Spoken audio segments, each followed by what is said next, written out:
listening to Combat Sports UK. Combat Sports UK. Rob Smith here for Combat Sports UK. I'm joined with one half of the Unity main event, Geoff Pavey, as he prepares to take on David Allen at May 17th. Geoff, how are we doing, mate? I'm not bad. How are you doing?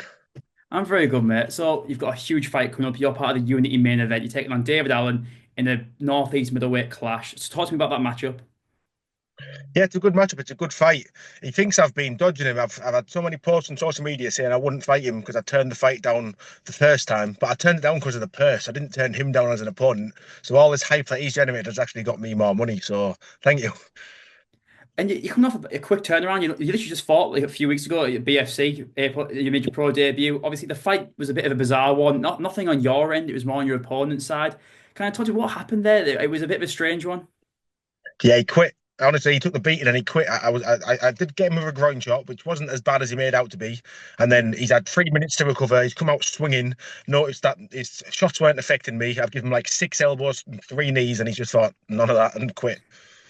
I know. I was kind of watching that fight, and he hit, after the groin shot, he kind of restarted the action. He hit you. He came out swinging. He landed a few shots, and you weren't phased by them. And I thought, I think once he realised that you weren't phased by his big shots, because he was a big heavy hitter. That's all he really had in his game on the night.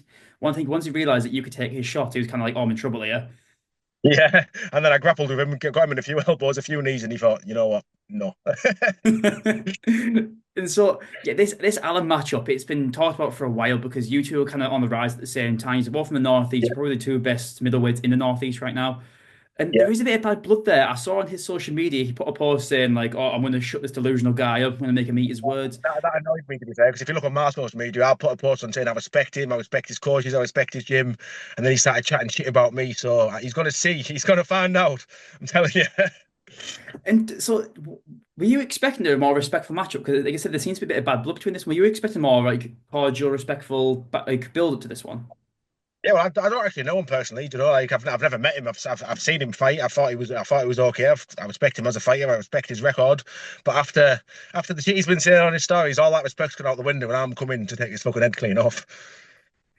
And so the matchup, it's a brilliant matchup. I was speaking with Steve, the promoter, and he was saying how he kind of sees it as your striking versus David's wrestling. David's got very good wrestling, and you're a very good striker. And so, do you kind of see it as a sort of striker versus grappler matchup? No, because what he doesn't understand is I'm very, very good at jiu-jitsu. Wrestling's not jiu-jitsu, but I've seen his submission. The guy who was grappling against was dog shit. He couldn't have got me with that guillotine. That really, like, shit. Awful. And so, what about Alan impresses you? Because he's he's a unit. He's powerful. He's strong. What about him impresses you? Nothing. His record impresses me. But when you look at him, none of his opponents have been good. None of them. He's going to face a real opponent with a real record, and he's going to get fucking hurt. And do you see many weaknesses in his game? Not trying to like expose your game plan, but do you see any weaknesses in his game that you could expose? Yeah. His stamina. He's fought one round, one and a bit rounds, and in that second round he's blowing out his ass. He's got no stamina whatsoever. I'm going to take him into the deep end. And we'll kind of talk about your decision to go pro. We spoke after your pro debut at BFC. You said how the last Unity event you took a fight on 3 days' notice against a very good fighter, and I think it was Michael White? It was, yeah. Yeah, and so he's a very solid opponent, and you took that fight on 3 days' notice as if there was better odds, you probably would have been an underdog looking at the matchup, and you went there and you dominated the action. And so what kind of influenced your decision to go pro after that performance? You know, I'm not getting any younger. Yeah. The time scale's against me, and I'm going to go through everyone quickly as I can. Like I've had 3 fights in the last 5 months, and I've won them all by stoppage. And this is going to be 4 fights in 5 months by stoppage. Trust me. And so you spoke how you're not going to give Dana White any choice but to sign you, and you said how you're going to take that home middleweight roster. Is there any names that, say after this one? I know you're not looking past David, but is there any names you've got on your radar for who's next? I've not actually looked, to be honest. Anyone and everyone. I've said it before. They can all get it. I know for the saying before, where does my confidence come from? Like from a young age, I learned that tomorrow's not promised. I could step out my car and die now. So I go for every opportunity when I can. Because I know for the Rise and Conquer card in June, there's a Scottish middleweight, a young lad making his looking for a point for his pro debut. Very very promising fighter called Fraser Patterson. I think that could be a very interesting fight in the Rise and Conquer card. Well, Fisher, you know who I am. Drop us a message. And I saw on your social media today, actually, you're more than just a fighter. You had a master's degree in, is it science of Yeah, civil and structural engineering? I've got a Master of Science in Civil and Structural Engineering. I don't need to fight. I've got brains. I do this because I enjoy it. Yeah, I was going to ask, like, so obviously you're obviously a very smart person to get a master's degree in something that's so difficult. I'm doing the master's right now, and not something as hard, but I Yeah. know how much work it is. It really takes over your Yeah. life. And so, what made you go down like the sort of fighting route? I just love physical violence. Nothing makes my heart beat than when someone stood across the cage from me trying to kill me. It's the only time I Mm. really feel alive.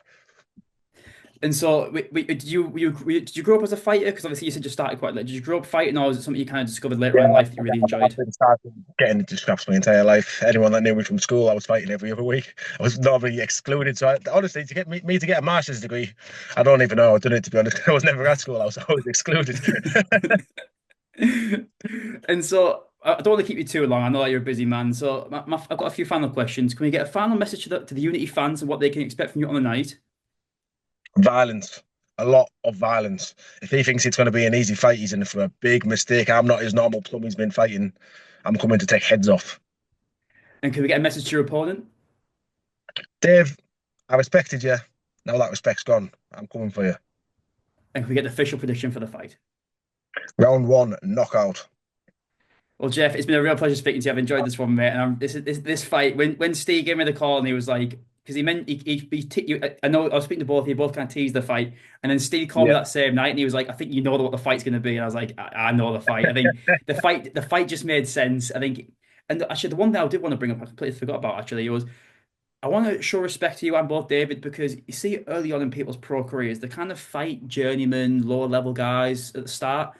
And it's impressive for both of you to take on such a difficult fight so early in your careers. So I just want to give Yeah. respect to both you and David because this is not an easy fight for the pair of you. Yeah. Thank you.